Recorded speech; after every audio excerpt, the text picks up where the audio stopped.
Votre processeur chauffe trop, il vous faut une solution de refroidissement efficace, durable, avec une bonne garantie, et bien sûr en 360 mm. Et bien les amis, c'est ce qu'on va voir tout de suite après cet unboxing et le test rapide de ce All-in-One.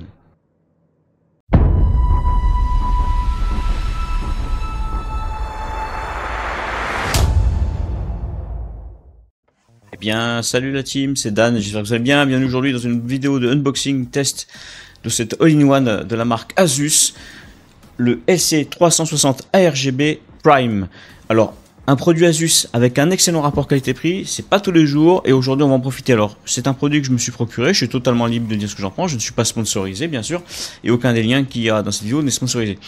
Ici, on est sur un All-in-One rudement efficace. Alors, ici, je l'ai testé directement sur un processeur barbecue, le i9 10900K. J'avais une petite panne sur mon ancien All-in-One, du coup j'ai pris celui-là en attendant, et croyez-moi les amis, j'en suis pas déçu parce que franchement il m'a agréablement surpris en termes de performance et de puissance. Donc ici on est du boxing, on est directement comme vous avez l'habitude avec Asus sur du efficace, bien unboxé, on va à l'essentiel. Donc c'est un All-in-One qui est compatible AMD, AM5, AM4, Intel LGA 1700, 1200, les séries 11.5X et bien sûr il est garanti 6 ans, ça c'est pas rien du tout. Alors on est sur 3 fans en 120 mm bien sûr, avec une pression statique de 3,2 mm H2O en 75,7 CFM avec un taux de décibels de 34 au maximum. Bien sûr en contrôle mode PWM DC, on verra un peu plus en détail au niveau du branchement. Il est fourni directement avec une plaquette Prime, directement que vous pouvez mettre sur votre sur la pompe ou directement laisser le logo Asus qui fait un effet de profondeur.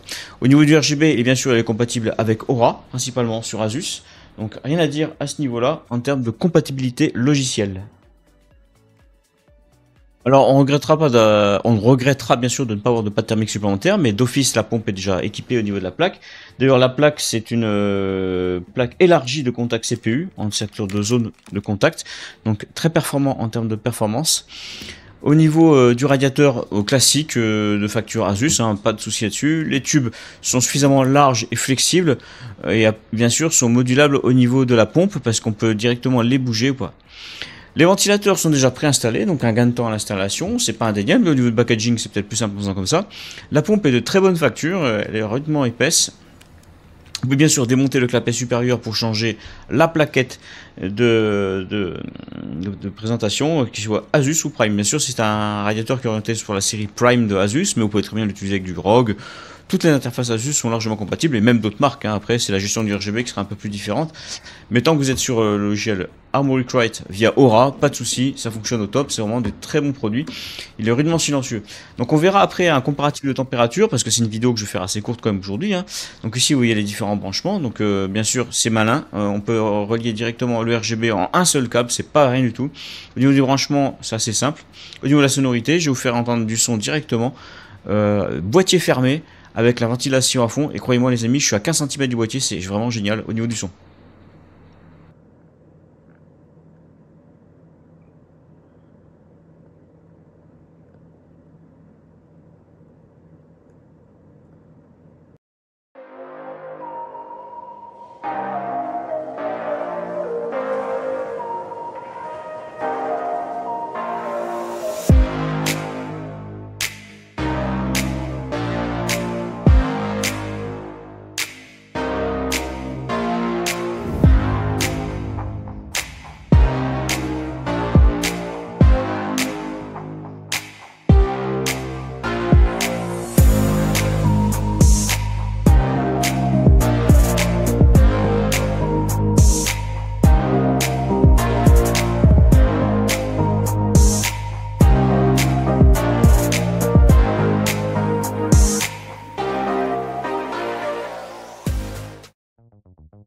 Au niveau du montage, je vous ai pas embêté avec ça. La particularité, c'est que la pompe est directement reliée sur le CPU fan et les ventilateurs sont réglés directement sur un PWM classique de votre carte mère.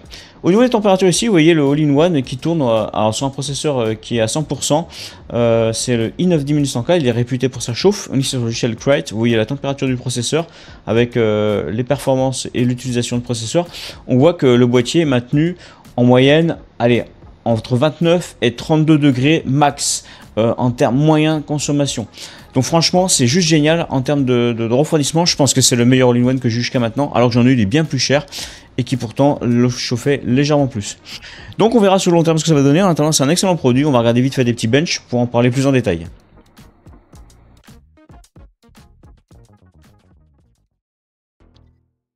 Alors concernant les benches, rien de bien compliqué, hein, on va faire au plus simple. J'avais que deux autres all-in-one à disposition, le EK Waterblock Nucleus 360 et le Fractal Design Celsius en 360. Donc du coup j'ai comparé les trois, et comme vous pouvez le voir ici, hein, donc le Asus Prime LC360 est en couleur verte.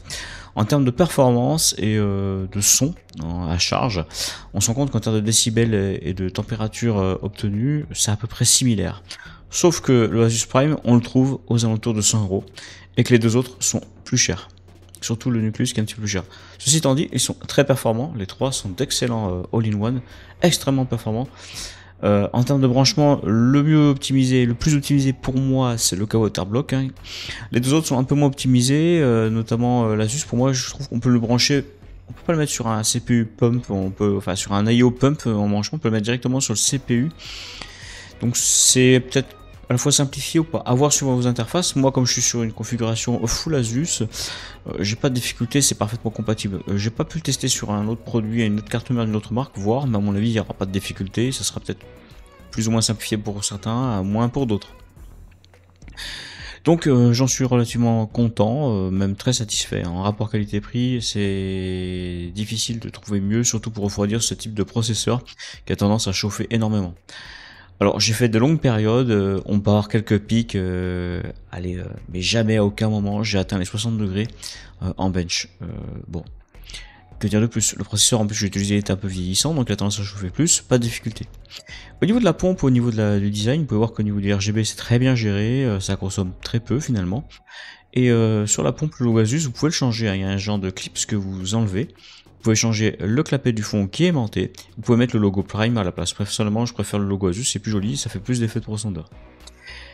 Voilà pour cette vidéo assez courte, un produit simple, efficace.